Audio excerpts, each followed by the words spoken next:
Welcome everybody to Creative Portfolio Showcase. I'm super excited to have you all here. We have three awesome collaborators that have a lot to show you. And so in Creative Company, Creative Agency, Collective Hybrid, Drea here and Yeli, and we are here to give you a wonderful experience to showcase all of the talent that we work with and give you that behind the scenes creative peekaboo of what it takes to do what they do best, because this is a skill. The creative profession is extremely skill set, knowledge, lots of experience, lots of time to take to like learn all of this stuff. And each of them have their own separate principles that we'll dive into.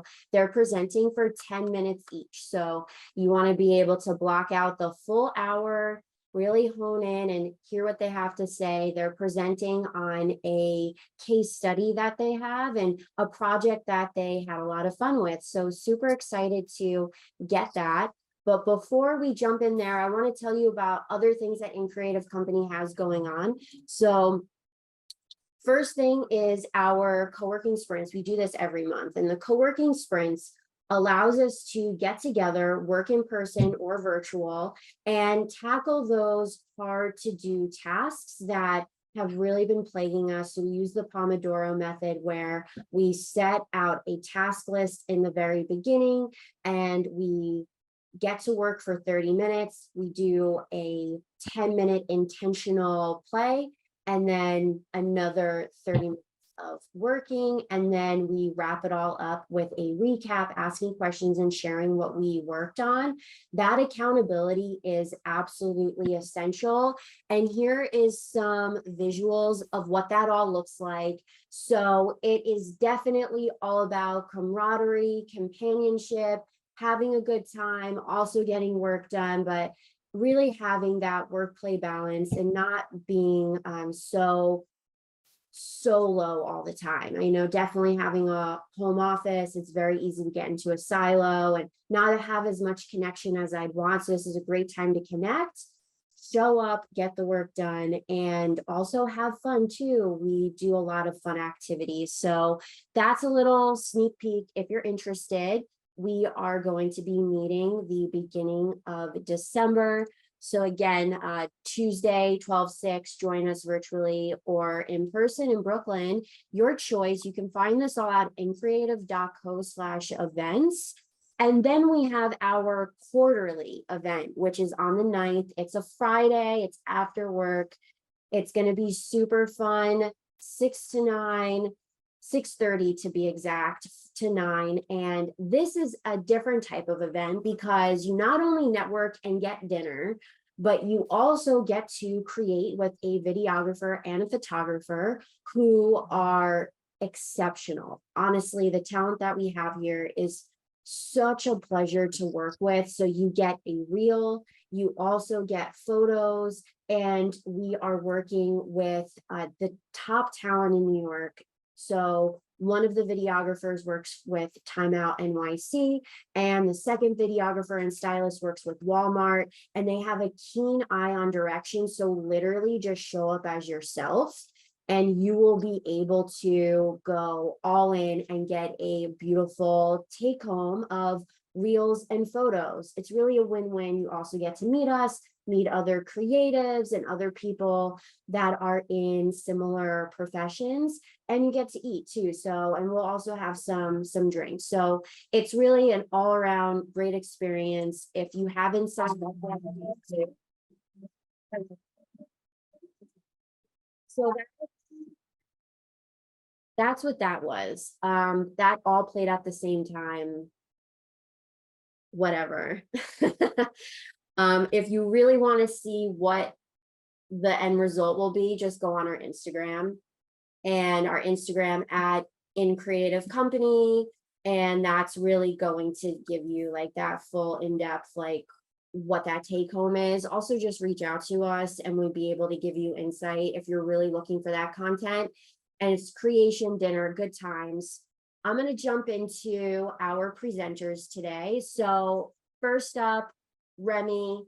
honestly, the work Remy has as a brand strategist, brand identity, so cool, has worked on Broadway plays. That in itself, there's so much culture and character and talent that is brought into that level of entertainment. I mean, it's world renowned, New York City Broadway, and she helps brand these huge productions as well as can help you brand your business. So amazing, right? Get that top talent and really hone in and find out what your identity is, and just an all-around great person to work with too. So it's a win-win situation. You're going to want to reach out to Remy. So that's Remy's email address. Actually, that's her website and then her IG. So that's the best way to reach out. You can also reach out to us as well and ask, who was that great presenter today? I'm going to bring Remy up on stage and excited to have you present. So welcome. You're spotlighted. The stage is fantastic. So I'm going to share my screen. Let me know if that's working. All right. Hello, everybody. Let me just make this full screen. View full screen mode. All right. Can everyone see this? We good? Thumbs up. All right. Hello, everyone. I'm Remy Cass. I'm a brand identity designer. So essentially, I design logos and visual identities for small businesses mostly. And I also do a lot of work on Broadway and with theatrical key art. My background is on Broadway. I used to work at an advertising agency for Broadway and off-Broadway shows and theater institutions in New York. I've done a lot of work with Lincoln Center, with Ars Nova, with all different theater institutions in the city. And I recently, last year, I left the agency life and started freelancing full time, mostly working with small businesses, but I definitely do a lot of work as well, still in theater. So I still sort of have a foot in the door there. And I've taken a lot of what I've learned there and used it in my current freelance business with small businesses. So the case study I want to talk about today is actually a Broadway show, because I talk about my small business things all the time right now. I think it would be fun to go through a case study of a show that I worked on. So the show is Mike Birbiglia's The New One on Broadway. It was a one-man show. The comedian Mike Birbiglia, he actually toured with this show for a while before he went off Broadway in 2017, I believe. And then it transferred to Broadway in 2018 and ran for a few months. It was a story about his experience becoming a father and his entry into the life of fatherhood, which was really a fascinating and moving and beautiful story. So the process of designing a brand identity for a Broadway show is the same process for any business. And I want to walk you through this one, but it relates to all of my business in general. So the first step for any brand identity project is I start with preparation. And a lot of this is research. A lot of this is learning about who my client is and what they want to present to the world, who they are, what they do. For this show in particular, it was pretty easy to learn about Mike Birbiglia. He has a lot of different Netflix specials that he's filmed, so I watched all of those.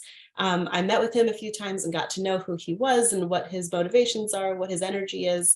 And I also was lucky enough to be able to see the production of The New One off Broadway, which obviously helped to be able to design the art for the Broadway show. They wanted something a bit different. So you can see on the top, that was the art for the off-Broadway show. And then there's some art that I looked at of his Netflix specials that he did after that. So I got a sort of a sense of who he was and what he wanted to do for this. The second step in designing a brand identity that I usually start with is I create a mood board. So I based on the conversations I have about what the show is and how they want to sell their tickets, how they want to present themselves. And again, this works for my small businesses as well. How do you want to present yourself to the world? How do you want people to see you and how do you want them to engage with you? My job is to take all of that abstract conceptual stuff and visualize it. So I start with a mood board so we can all get on the same page of what we want it to be. For the new one, it's about his life becoming a new person and meeting this new person that he has created. And it's a really beautiful story about parenthood. So my mind immediately went to primary colors and hand-drawn elements and something that felt like a kid was at play and creating something new and fresh for the first time. And that was really where the concept started.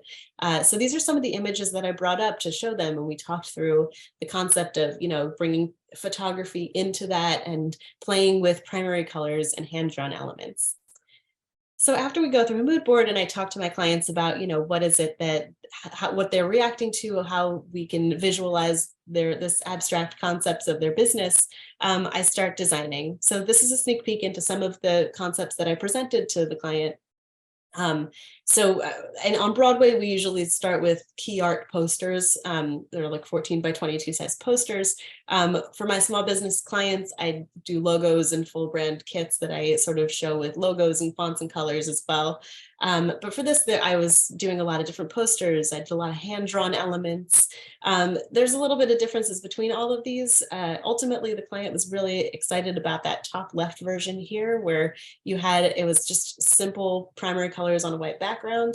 And they really liked the way that the new one was written in this bottom center one and the bottom left one as well. So those were some of the elements they wanted me to play with. And so from this design part, I spent a few weeks refining different design directions, and ultimately we landed on this. So this was the key art for the original production on Broadway. It was just handwritten type, really simple, really clean, but it got across the idea of, this is, you immediately get the sense this is about a kid, this is about something being created, this is something playful, this is something fresh and new. And the new one is a great title for that too. It sort of helps support that as well. So as in every brand identity, it is never just your logo that exists in a vacuum. Your logo sits and lives in the world in a lot of different ways and a lot of different places. So that is the next step in a brand identity, is figuring out where this is seen and how this flexes in all different sizes and shapes. For Broadway shows, it goes all over the place. And I worked at an ad agency. So for me, it was a lot of advertising that I was designing, but we also had to think through a lot of other things like the front of the theater. What does that look? How do you get people's attention from far away? How does it fit into different sizes and a long horizontal or a really small vertical? So we did things like the front of the theater. We wrapped we did a takeover in a garage in the middle of Times Square. There's a walkthrough between, I think it's 42nd and 41st and 42nd, big garage you can walk through that has these giant posters in it. We did a New York Times full page ad. We did a digital billboard outside of Macy's. We wrapped the top of hot dog carts all around the city. We did obviously the playbill. We did some subway 2 sheets. And we also did some video content as well. And for all of these things, I had to think through, the brand is not just the logo. It has to be a much more flexible and, living visual identity. So we needed fonts, we needed colors, we needed other design elements to make it feel a little bit more robust. So we did a photo shoot, we did a video shoot. I realized that, this was a really great opportunity to lean into those primary colors. So the entire brand was a white background with primary colors, and it was very simple and very clean.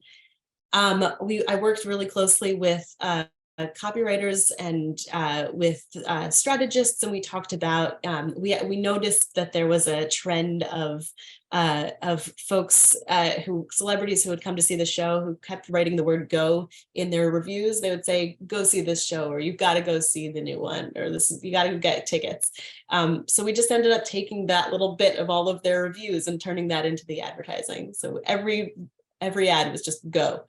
And this is who said it. So like Lin-Manuel Miranda or Nathan Lane or, Pete Holmes, all these different people from all different walks of life saying, "Go see this show." And that was our campaign. So this is how the campaign all sort of became alive and lived out in the world. And what's really cool is that when they filmed the special and they decided to put it on Netflix, they decided to use the same logo. So I got to see my logo up on Netflix, which is really cool. It's up there now. I highly encourage you, especially if you have kids, to go watch the new one on Netflix. They credited me at the end, which is really awesome. But it's a beautiful, beautiful show, a really great production, and I highly recommend you guys watch it. So when this whole brand has to live out in the world, another really crucial thing that I do is I create a style guide or a set of identity guidelines for my clients. And this is for all of my clients, no matter how big, no matter how small.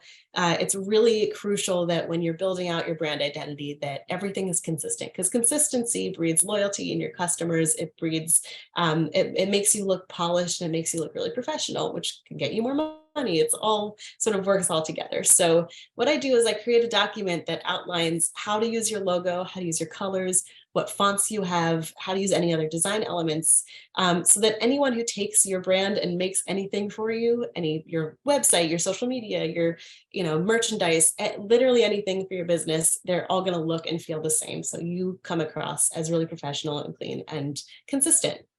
So that is really the end result of all of the work that I do. Whenever I am at the, after we design the logo and identity for a client, I create your style guide and I send you off in the world with a really robust and helpful toolkit that you can use to bring your brand to life. And I've done that with a lot of different clients. So as I said, I've worked a lot on Broadway, but I just wanted to talk about some of my other clients too. I work a lot with small businesses. So some that are Broadway adjacent or theater adjacent. So things like Did They Like It, which is a Broadway review website. Front Mez on the top right here is a website that is full of video content for Broadway shows. It's really cool. You should check that out. Something like Reopening Night during the pandemic, when nobody knew when a show was going to be opening or closing. We just sort of made a leaderboard of here's when all the shows are going to be open, and here's what's closing, and here's what's currently on pause for COVID reasons. It's reopeningnight.com. That's also great. And then I've done a lot of work with things that have nothing to do with theater. So Papa Bear Digital Protection is a cybersecurity. There's an environmental firm, some audiovisual folks, a medical, emergency medical company as well. I've done quite a lot of work with a lot of different varied clients. So some of this work you can see on my website at remycast.com. If you have any other questions about the kind of work I do or other types of clients that I've had, please reach out to me. Or if you have any interest in working with me, I would love the opportunity to talk to you guys about that. Absolutely. Thank you so much. We got an awesome question from Jack, who is actually the next presenter coming up. And that question is, I love the handwritten font. How do you go about creating handwriting? That is a great question. I literally just doodled it. I use on my iPad, I use the app Procreate, which is a really fantastic app for illustration and drawing in general, but I usually use it as a sketchbook for all of my projects. And to be honest, I sketched that and presented that to the client as a sketch, and they loved the sketch, and then we kept going with that. So I was planning on refining it at some point, and then they were like, nope, we love it that way. And in terms of building that out into a font, I've designed one font that's fully programmed into a like typable font out there, which you can also find on my website. But I would love to do more than that at some point. They're very it's a really fun and very, very long process, but it's really fun to do. Amazing. Thank you for explaining that. Procreate sounds phenomenal. Such a cool tool to have. Question from Yelly, in creative company co-founder. Your question is, how do your non-Broadway clients feel about all of your Broadway work? Do they appreciate it and it helps get more work? Yeah, some of them are, interested in the theater industry and really love that that aspect of my expertise, and we get to nerd out about Broadway shows and theater. A lot of them have no idea, and have been referred from people who are totally outside of the theater world, and we just talk about branding. So that's it doesn't really give me much of a leg up unless the person is a big fan of theater work. Thank you. And then a follow-up question from Yeli. What did you learn with Broadway that helped you design for non-Broadway clients? Oh, I think the number one thing I learned is flexibility. I think a logo has, or not just a logo, but a brand has to be able to work in every shape and size imaginable. I mean, you never know if something someday you're going to have a big, billboard somewhere, and you're going to need your logo to be able to work at that size, especially in today's world. I mean, Jack will tell you, social media, you see your logo really teeny tiny, and you're going to need your logo to be, legible at that size. When you're designing a logo from the get-go, it needs to be able to flex. It has to be able to scale, but it also has to be legible across the board. It has to be, there are folks out there that are colorblind. So if you have colors that mesh on top of each other, and you can't, and that, like, the whole point of the logo is that it needs to be seen, with contrast. You need to keep in mind that there are accessibility issues as well. There's a lot of things that go into designing a logo and a brand identity that are really important to think about, just in terms of how it lives out in the world. A logo never exists by itself, and I learned that on Broadway very, very crucially, because it's a Broadway show. The logo itself is never. It never lives by itself, except I guess on the playbill cover, but that's even then it is within the context of the production and all of the advertising, and there's a lot that goes on beyond that. So that's really the biggest thing I learned from that. Thank you. What a wonderful presentation. So cool, so fun. Thank you for your time. I absolutely love that you're in creative company. We appreciate you so much. And all of the work that you've done is like A+++. Amazing. Thank you so much. I love being part of In Creative Company. Oh, thank you. Next up, Jack. And Jack has literally, when I explain who Jack Richards is, I'm like, Jack of all trades. Go to Jack's website and you'll see copywriting, social media, graphics, like really full house, all in one when it comes to a super hands-on, knowledgeable social media manager. And Jack has a new sizzling business, like literally just launching. And so you've got to keep your eye out on this, because this is like the next thing. And I can't wait to hear all about it. And so you can check out the links here and definitely bookmark it, because it's launching. So you are like groundbreaking, just finding this, and you'll be able to be in on it from day one, which is super exciting. And really what stuck out to me about Jack immediately, huge collaborator, all about sharing, growing, learning, and just a team player in general, which I think is an essential role of being in the social media management, because it really is multifaceted. And the more multifaceted and agile a person is, the more they can really like rock that type of industry, because it's tough. And I see a lot of people get burnt out. And I feel like Jack doesn't, because of how multifaceted and like the collaboration minded. So thank you so much for being here. I'm passing you the mic, excited to see what you're going to share with us today. And I'm going to spotlight you so you can get started. Thank you, Drea. And that was an amazing introduction. And my hope and intention that darehouse.com would be like up and ready by today, but after I like toiled away for like 6 hours last night, it just wasn't going to happen. But you can see a lot of my more historical repertoire on jacknathanrichards.com, and hopefully by this weekend darehouse.com will be up and going. But in the meantime, I'm straying a bit beyond the strict social media world. We're going to talk about social media in this. I work primarily with designers, architects, and real estate professionals, which is where the Dare comes from in Dare House. And so in working with real estate, I worked for 2 years with Compass, the real estate brokerage, and the question I most often got was like, what's the silver bullet to sell a listing? And so I figured that would be a really fun thing to go through with all of you. So I'm going to present a individual property, 30 Park Place, penthouse 77A, and talk about all of the different marketing that we've done for it. And then at the end, ask you to guess what you think was the piece that led to a sale.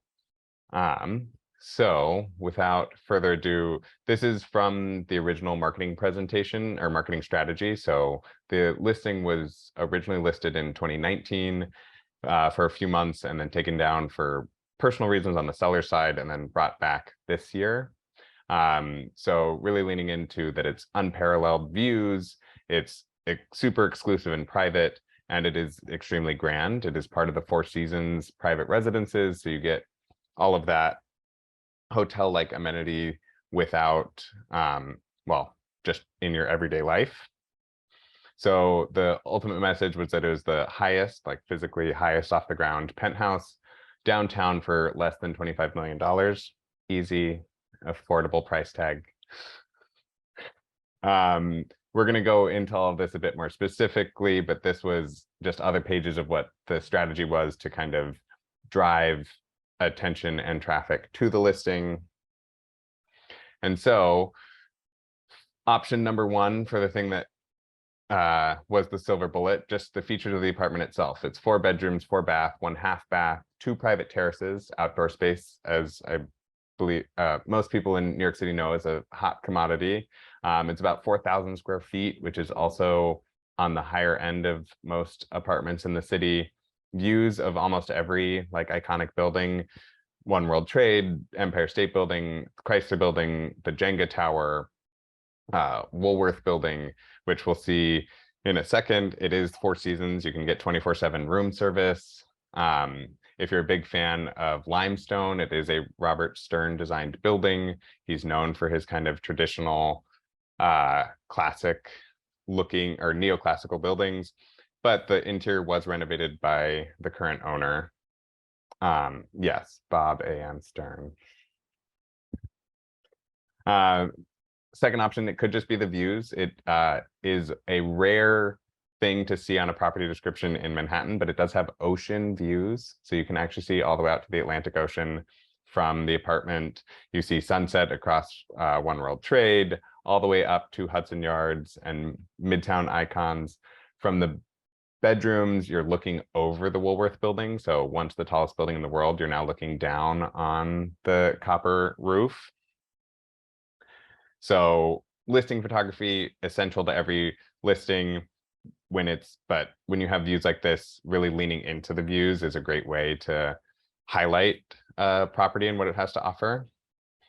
We also did a video back in 2019. This is just a GIF, which is why it's a little grainy, but showing off the interior of the home. So we did a video in 2019. We actually just finished a second video that actually includes drone videography of the apartment to really highlight where you are in the skyline, because the main tagline that we've used is take your place in the skyline, because you are really part of the New York City skyline in this apartment.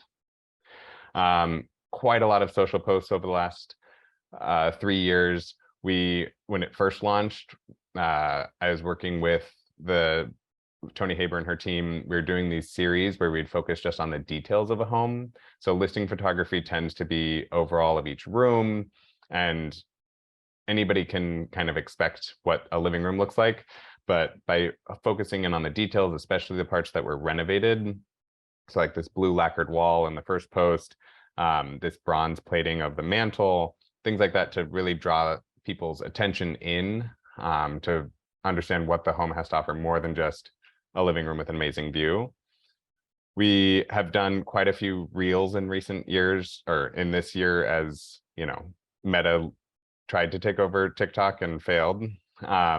One of which was a partnership with Anthony Park. He came a couple weeks ago actually and did a video, a walkthrough tour, got 339,000 impressions. We've posted a few, some have busted, some have soared a bit better, but leaning into both static and video on social. Because it is a more elevated property rather than just a standard like staple bound brochure, we have a full like 40-page booklet that goes through all of the property photos, goes through all the amenities, really breaks it down more as a story as opposed to just here's a property. And on top of that, we actually took this book and then using WealthX, which is a super creepy but helpful platform to track high net worth individuals, we're able to send the booklet to about 80 ultra high net worth people. I mean, Beyonce was on the list, but like it went to her recording studio address, like nothing. Thankfully, WealthX doesn't get that personal where it gives you like people's home addresses, but still we were able to send the booklet out to some ultra high net worth spheres. We did some digital advertising. So again, this was actually a Google display ad, so it would only show up as a teeny little square when you're scrolling through news or other articles online. Got about 150,000 impressions. We did print ads. So the real estate section of the New York Times, real estate section of Wall Street Journal or Mansion Global. Tony, the real estate agent, is big skier in Aspen, so we also advertised it in Aspen Magazine. And then Compass, it has a luxury publication of, there's certain minimum price point to be a part of curated, and agents have the opportunity to buy into that, and that gets sent around to high net worth clients across the country. Tony was also featured on Sandow, which is the parent company of Lux magazine. They have a digital platform called Design TV, and they did a series called Location Lux, where they were talking about luxury properties and luxury real estate markets around the country. And it was filmed at 30 Park Place. Tony also really has been a part of actually quite a few penthouse transactions, so has coined the term the art of the penthouse, and we send out like quarterly or every 2-month mailer. And so the most recent one leaned into that selling the skyline idea, and I lined up all the little skylines. For the left half is 30 Park Place, which is what we've been talking about. She also was listing a penthouse in Hell's Kitchen, and so that gets sent to about 1,000 just penthouse addresses in Manhattan. And so overall, I estimate at least 1 million views. It could be closer to 2 because I don't have access to all of the, like, obviously print ads are hard to track in terms of number of views. And so that begs the question, what do you think was the silver bullet? So yeah, you can put it in the chat. I see Michelle answered, or if you want to unmute yourself, whatever you feel comfortable with. The silver bullet is like the thing that worked for them. Yeah.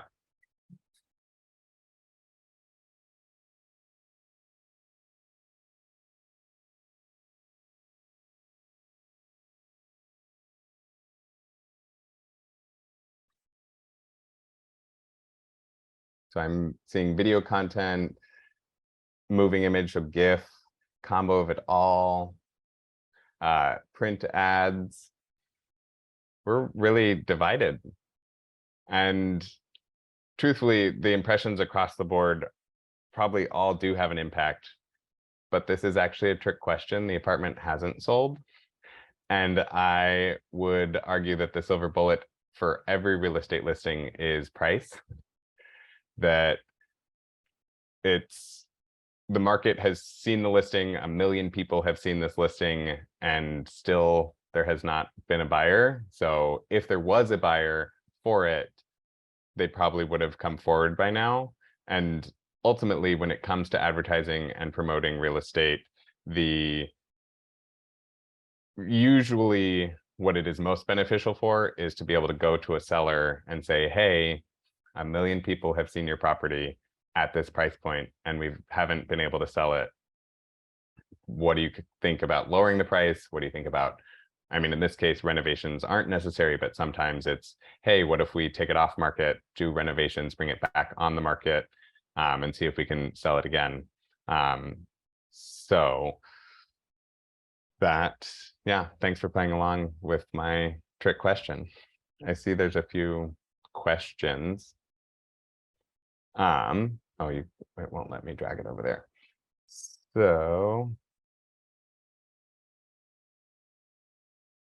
in terms of marketing budget, what I typically recommend is about 10% of agent's gross commission on a property. So usually that's 1.5 to 4%, depending on what part of the transaction they're part of. So for a listing like this, I meant to do the math before we started.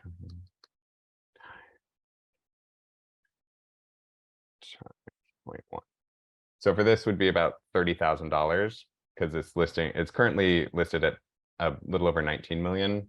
So it'd be about 30,000 stretched out over the course of the listing, which obviously this has been on the market longer than others, but still is a good kind of ballpark to keep in mind. So 10% of the commission income. In terms of spend so far, I would say we're probably at about 30,000.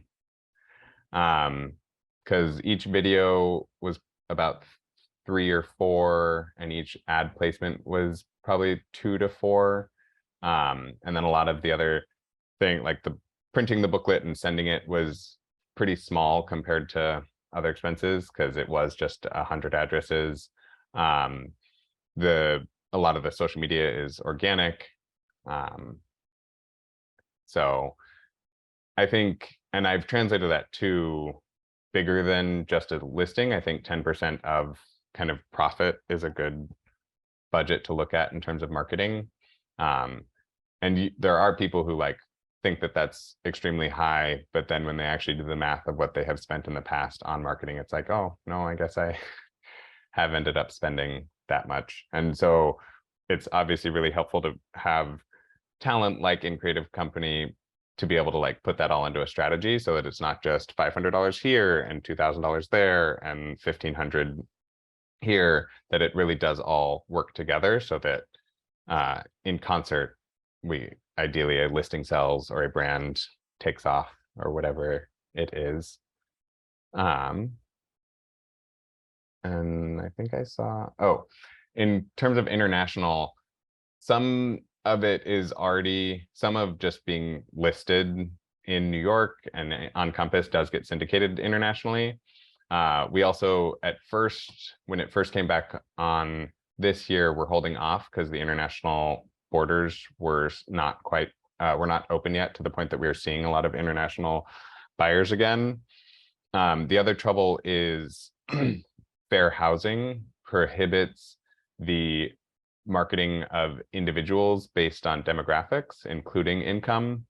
And so while it is likely, for example, that maybe a Chinese investor would want to buy this apartment, if we try and target Beijing, we're getting everybody from the soup kitchen worker all the way up to the billionaires. So it is, if we were to try and advertise internationally, it would be more successful to do it in a publication that is only seen by certain people, because digital advertising, you're very, very limited by fair housing.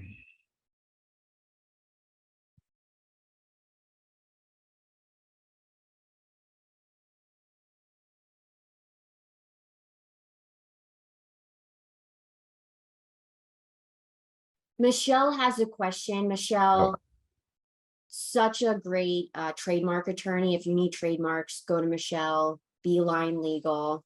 That's your gal. So Michelle's question, you've spent more than that, yes?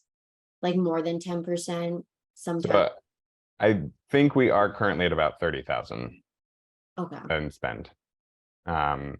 If it does stay on the market and we keep doing more, that'll continue to rise. The other thing to consider too is things like the Google display ad, we sell the skyline. That's talking about Tony. So like putting Tony's name out there and putting Tony's logo out there with associated with a property that's $20 million.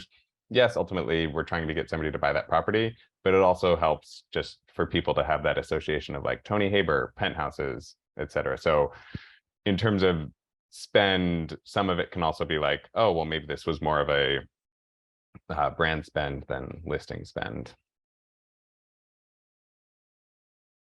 So Yelly has a great comment. That's such a waste of money to have to advertise to a full country rather than targeted there, especially for this super high price point. So good to know. Yeah, really great information that you shared. It's super intricate on how to go about at that price point, right? It's not that consumer packaged good, put it on TikTok, almost everyone can buy it. Like it's a totally different frame of mind. And the way you go about that, you know, is really that silver bullet, right? That it's such a great tagline for what you have to do and that end result, because there really is probably only one person out of 7 billion people in the world that has that much money, wants to live in that location because they can live anywhere, and like wants that property, wants that building, wants that penthouse in that building. Like it very specific and literally is that like 1 in 7 billion. So awesome. Such a cool thing to work on. Do you have anything else to share with us today? Coming soon. So I do have a logo. I can show you the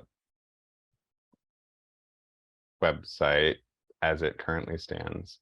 Why aren't you loading? Oh, because I'm still logged into Squarespace. But really what I've been working on so far is just my current client pages. So for Tony, this is her. Oh, the photo's getting cropped on. Yeah, loves to ski. So we have this great photo of her on Park Avenue, but with skis. Her website was built in Squarespace, but weirdly isn't working in the iframe. Social media, I'm making a different version of this GIF that's her social media, and then email marketing, some graphics like the art of the penthouse, and then really leaning into all of the content and collateral that goes into real estate marketing. Oh, good to know. But I will definitely look forward to sharing the website when it's more live and ready. There's me pretending to be a real estate professional.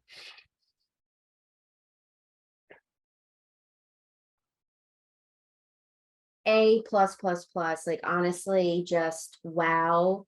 There's so much high standards, like in that profession, very high standards. In my own personal experience, realtors, real estate brokers, especially at that high net worth level, very demanding. That's a hard client to maintain. So I give you a lot of kudos for working with them and enjoying it, because it's tough. It's really tough. And New York City too. So it's already cutthroat in general, every industry. And then you're at that level and it's like no mistakes ever. Perfection is like the baseline. So wow, like I'm so impressed with that you do that, because it's hard work, and the work that you do is at that caliber. So fantastic. Absolutely love knowing you, and having you with any creative company is like a huge blessing. So thank you so much. Thank you for your time today, and just excited to see you grow. And we are going to champion your Das House. Wait, how do I say it? I keep forgetting. Der House. Der Because Das House, House would be the German, and I was hoping that it was DER, but anyway, yeah, Der House. Der House. Der House. Can't wait to see it. Let us know so that we can put it out there and share it and, see this grow. It's going to be super exciting. Congratulations. Thank you, everyone. Okay, so next up, Eve Cat. Can't wait to introduce Eve. So actually, I met Eve because Yelly roped her in from Burning Man. Amazing. What an amazing story. All the ways that we can get everyone is always so cool and fun. So my personal experience with Eve off the bat, we met at our Fab Friday field trip, which is our content creation meetup. We had this awesome day in Coney Island, and we had these like photos and fun and really just putting ourselves out there.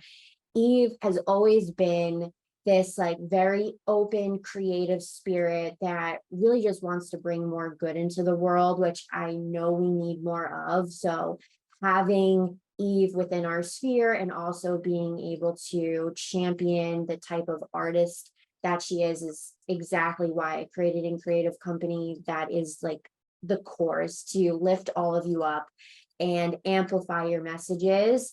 And Eve is multifaceted, all like just so much talent. So on the surface, does graphic design, muralist, also is a healer, sound healing, Reiki, tarot, merch, all the things. Such a wealth of love that can be brought in from Eve, like so cool. And on top of that, just like very open and like looking to connect. So any of the following gets you excited, please connect. Information is there. We've got the IG, Elixir Healing Art, great gifts to give for Christmas or holiday. You know, why not get someone a sound healing bath? Why not get them a tarot reading? Why not get them some cool merch? Perfection. Then elixirhealing.art is where you could get all of this stuff on the website. And then always reach out by email. Eve's a great person to reach out to, ask questions, find out what the right fit is for you, and you know, share it for yourself, treat yourself or treat someone that you know. Amazing. Super excited to see your work, and also just helping the community, like literally created a mural for kids. Like how more wholesome can you get? Like I think that's like the sweetest thing you could do for a community. So just amazing. I'm always blown away by how much you love to share. So excited to bring you up on stage.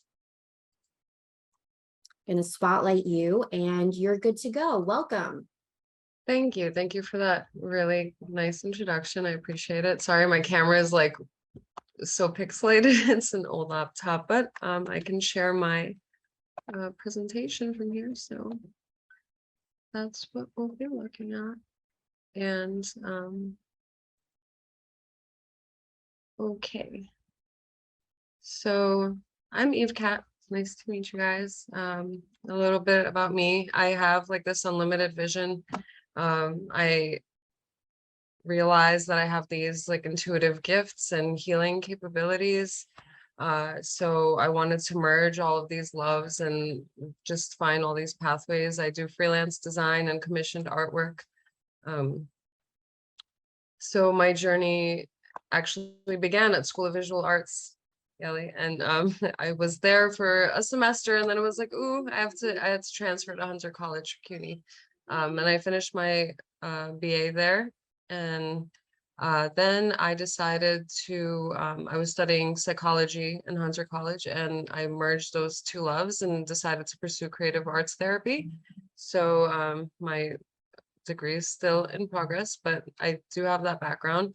So I also began using healing arts such as Reiki. I have my attunements, and I was able to create this like system of inspirational messages, which I'll show you in a second. And I also kind of branched out and was doing freelance design on the side. Some of my friends, for more like small business or hobbyists, they would just reach out and say, hey, I need something designed. So I was like, yeah, sure, let me, you know, like dip my feet into that, even though I was never really focused on that to begin with. But I found that something I was able to do. So this is my Oracle deck. I also designed the front of it.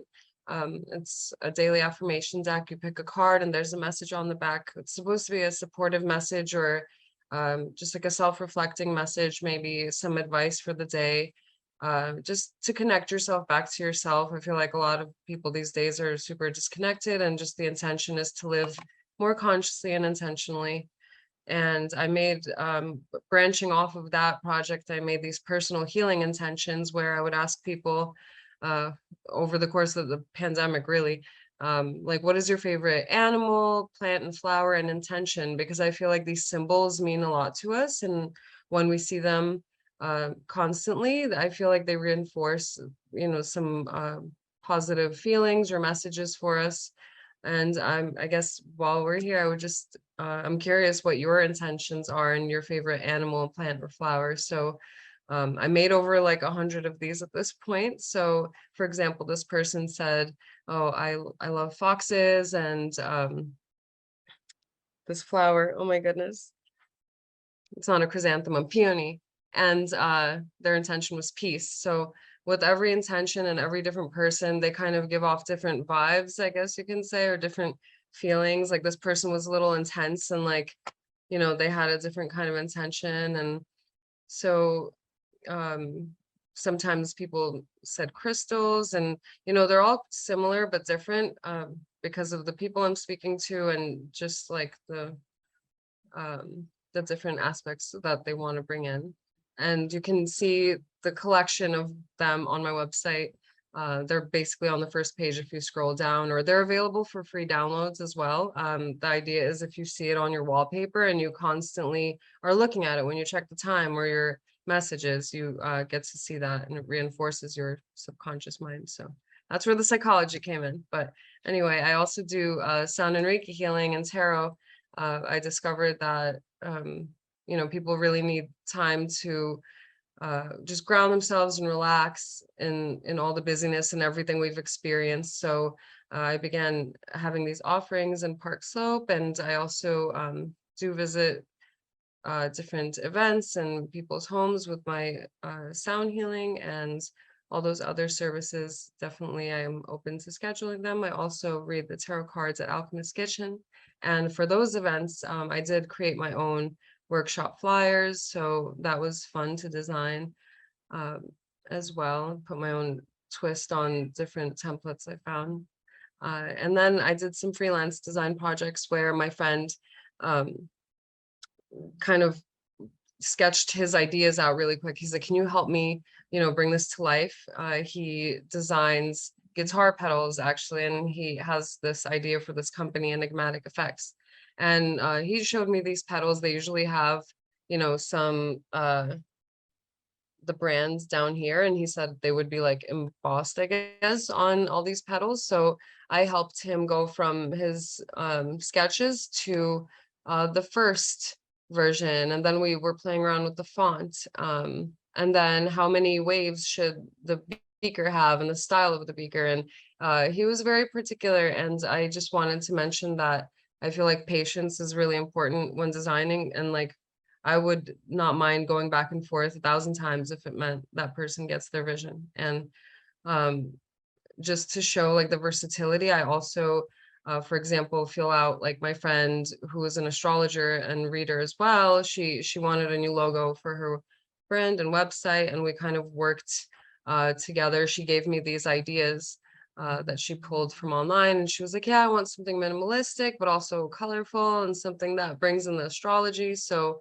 we kind of had this going on. We found a font that was appropriate for her as well.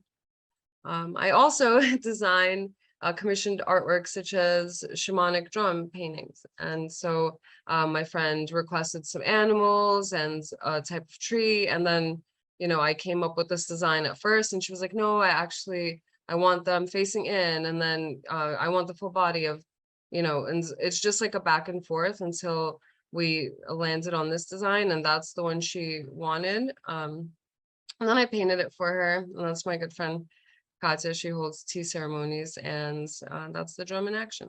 So onto the mural. So I did these digital sketches and I wanted it to be a really like collaborative process with the community. So the kids actually voted on which one they liked better. And they actually liked the colorful one better, but the staff really liked the shooting stars. So I kind of merged them. This was the mural before, and then this was the mural after. So we also did a community hand print painting. So, all the kids were excited seeing me paint. And I was like, we'll paint together, just inspire them. And it was really fun to watch them just have fun putting their handprints on the walls. And I also do commissioned artwork. This is my friend's grandmother from Jamaica, his only photo of her. And I decided, we decided together that he wanted to put her in a nice scene. He's from Jamaica, so I kind of like played around with different environments I found, and I kind of photoshopped like where she would be.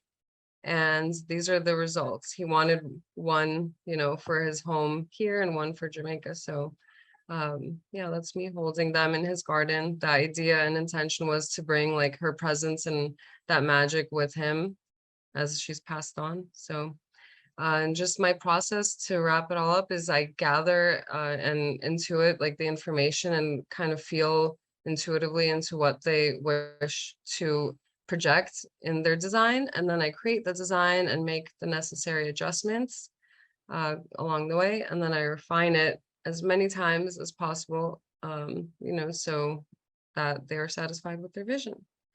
And I just wanted to end it by saying art and design is a gateway for the limitless and to stretch our boundaries and ideas of what we can and cannot do. And the potential is unlimited of what we can co-create. And I like to be an example of that by doing all these different projects, because I'm just like exploding with creativity. And yeah, if you want to ask any questions or schedule any kind of sessions with me or design work, I'm available at these places. Thank you. That was a lot. Yay! Oh, I love your work so much. And we have a question out the gate from Yelly and Creative Company co-founder. Question for Eve. How do you decide which medium to use for your work, and what is your favorite medium? I guess it depends on the type of project. That's a good question. My favorite medium, I guess it depends on the mood I'm in, because, well, I guess, for example, I could have painted the Oracle decks, but just something about creating them like faster on, Photoshop, or having the access to, all of the images, which I kind of dumpster dive in Google Images and make sure they're all like free for use, by the way.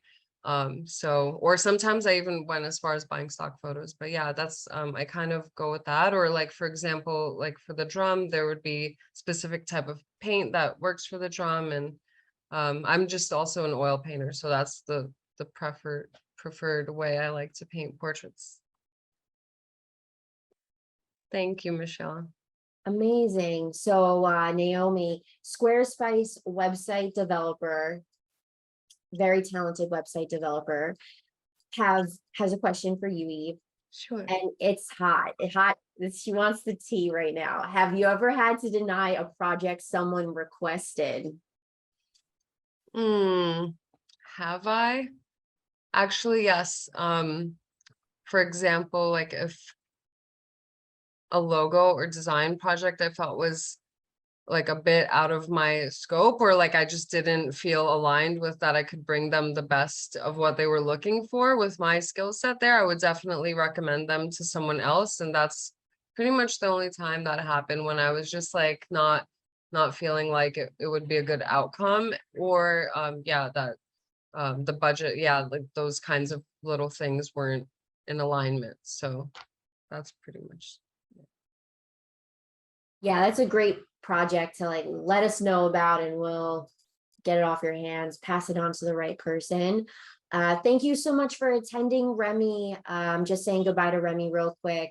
She just had a baby and she's got to go. Thank you all. Thank you for being here. So Eve, I love your work. I love your Oracle deck, your merch, your different ways that we can interact with your talent and your skills and your vision. I think of you as like a visionary. You like birth these visions and you bring them forth and you show people aspects of themselves that they may not have seen. Michelle had a really great point that, you know, it's a beautiful gift to be able to give someone a logo that they didn't even know they were dreaming about. That's such a cool thing to do. And I appreciate you sharing your process with us and the work that you've done. Any last questions for Jack or Remy today? I mean, for Eve.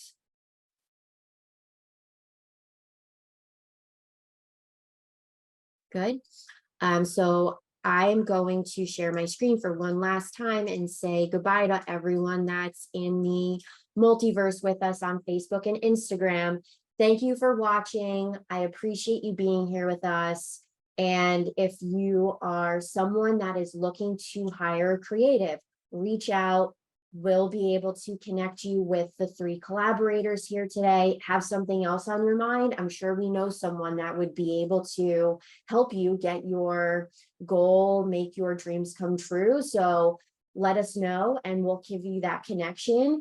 And then on the flip side, are you a creative and you want to connect with other creatives and have this collective experience? You can join us, and that is all available on our increative.co gig opportunities board. But overall, you could also DM us too if you're interested and you want to get the conversation started. So either way, hire us, join us. We're here for you. Thank you for watching. And until next time, have a great month.